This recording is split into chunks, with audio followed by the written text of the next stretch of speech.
I'm Dave Wilson, and I'm joined by Indianapolis comedian, Mr. Scott Long. Scott, welcome. Good to see you again, Thank you very much. Great to be here. Now, this is neat to have you here because you just got off tour with Frank Caliendo. Is that correct? That is correct. I'm actually about to start my 7th season writing the comedy sketches on the NFL pregame show on Fox, which it's kind of like stealing because Frank has so many characters and things like that. But people are always curious. They're like, wow, you write for Frank. Do you write for Terry Bradshaw too? I'm like, and I'm always honest. I'm like, do you think I could make up the stuff that idiot comes up with? I mean, that's the magic of Terry Bradshaw. Anybody who's ever met him, he's crazier offset than he even is on. And he has no idea what he's going to say before he says it, and no idea what he just said afterwards. But there's some magic in there that makes him the best at what he does. So no, I don't write for him, but I do write for Frank. I mean, that's a big, huge show. I mean, do you ever feel any pressure about the stuff you write on that program? The biggest pressure was like right before, like I wrote 3 of the sketches for the Super Bowl a couple years ago. Oh, wow. And when you know that that's the biggest event in the history of television, ratings-wise, when you include the bars and all that kind of stuff, you do feel some kind of pressure like that. But ultimately, I'm not on camera, so no, not really. Yeah. And the producer determines what's going to be used and not. So when you get when Frank tells a joke that you wrote and it gets a great laugh, you're all with your buddies, you're high-fiving and stuff like that, and then it's kind of like the writer's lament. It's more like the stuff that doesn't get used. You're kicking around. They're like, they should have used that. Come on! So there's that frustration. My wife doesn't even want to get close to me when we're watching those. She's like, oh, that week turned out well, right? I'm like, yeah, that one did. Oh, good. You know, she doesn't know. What's it like traveling? I mean, what kind of theaters does he play? What's it like working for him and opening for him? You know, you're playing for 2,000 or 3,000 people at one time. It was kind of interesting. Last week we were out in Boston area, and we were doing theaters like in the round. So, oh wow, they didn't spin the stage or anything, but you're kind of like you're kind of like a miniature Dane Cook, kind of like stalking the stage, making sure everyone sees you.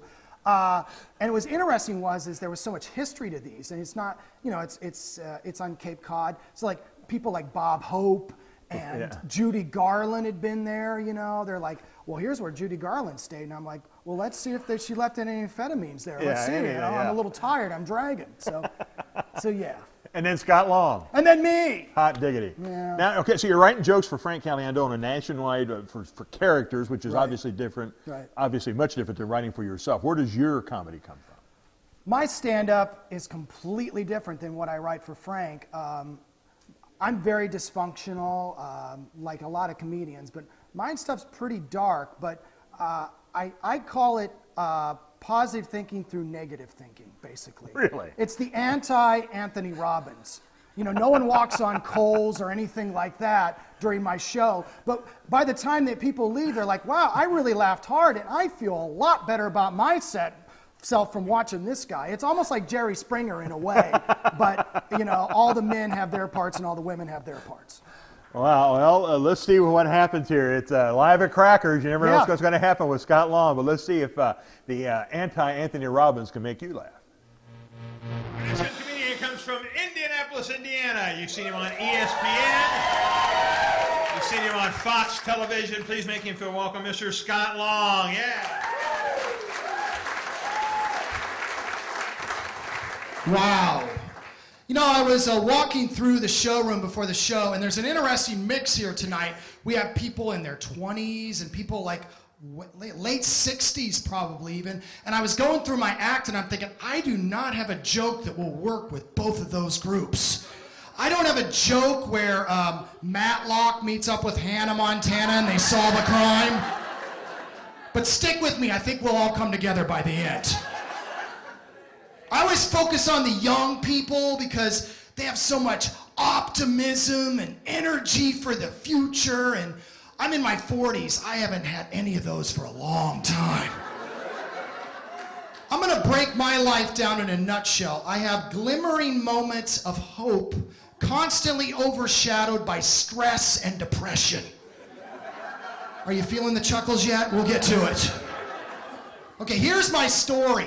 I always wanted to have one child. That's what I told everyone. And my wife and I managed to do this. We have this beautiful girl named Madeline. I couldn't love her more. It couldn't be possible. But as she developed, we discovered she had autism. So we had to go back to the drawing board because we needed to have another child so we would have somebody to take care of her when we passed away. So, I mean, these are the kind of decisions you get to make, young people. And here's what the drawing board gave us back. Twins. No, not good. Truthfully, they're like the New York Mets. They're great individually, but they suck as a team. Yeah. So, and I'm 42 years old. I do not have the energy for twins. Thank God my wife is 19. That's all I'm going to say on that. Yeah. Actually, my wife is 41, but I still consider her my trophy wife. Yeah, I do. 9th place. And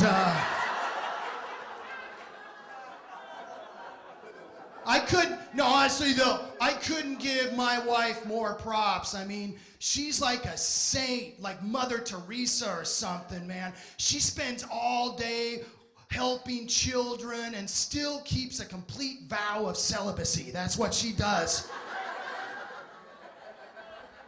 And I'm not joking about that part. I have had no sex this year. 0. I don't even refer to our current executive branch as the Obama administration. I refer to it as the no Bush years. That's the way that's a political joke. So,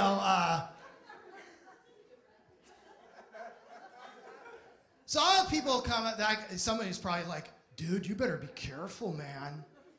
Your wife finds out what you're saying, she's gonna make your life a living hell. I'm already there, my life's already a living hell. What is she gonna do to make it worse? Is she gonna threaten not to have sex with me?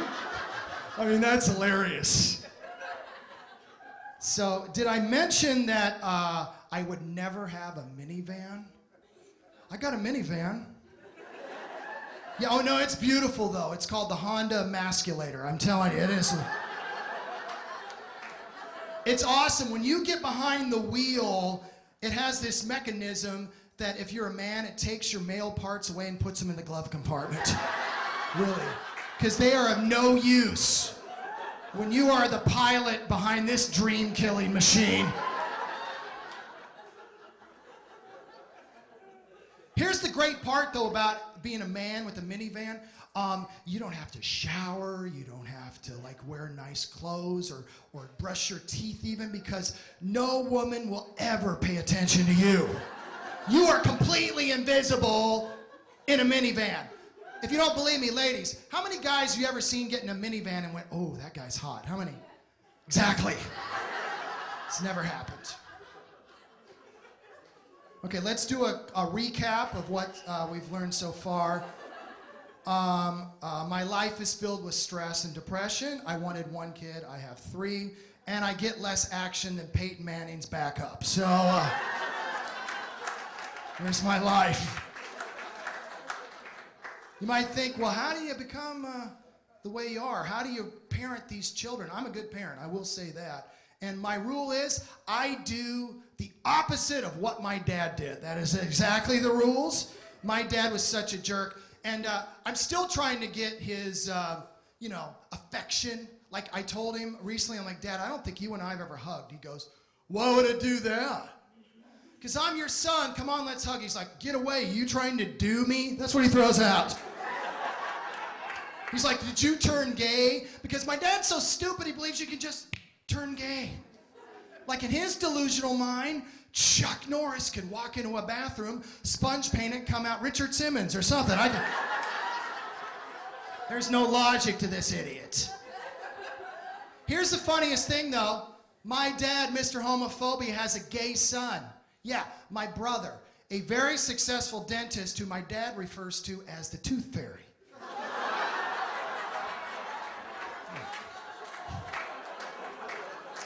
Okay, here's the best part of that joke. Actually, my brother is not gay, But he's homophobic as well, and he owes me $1,000, so I'm doing that joke till he pays me back. Yeah.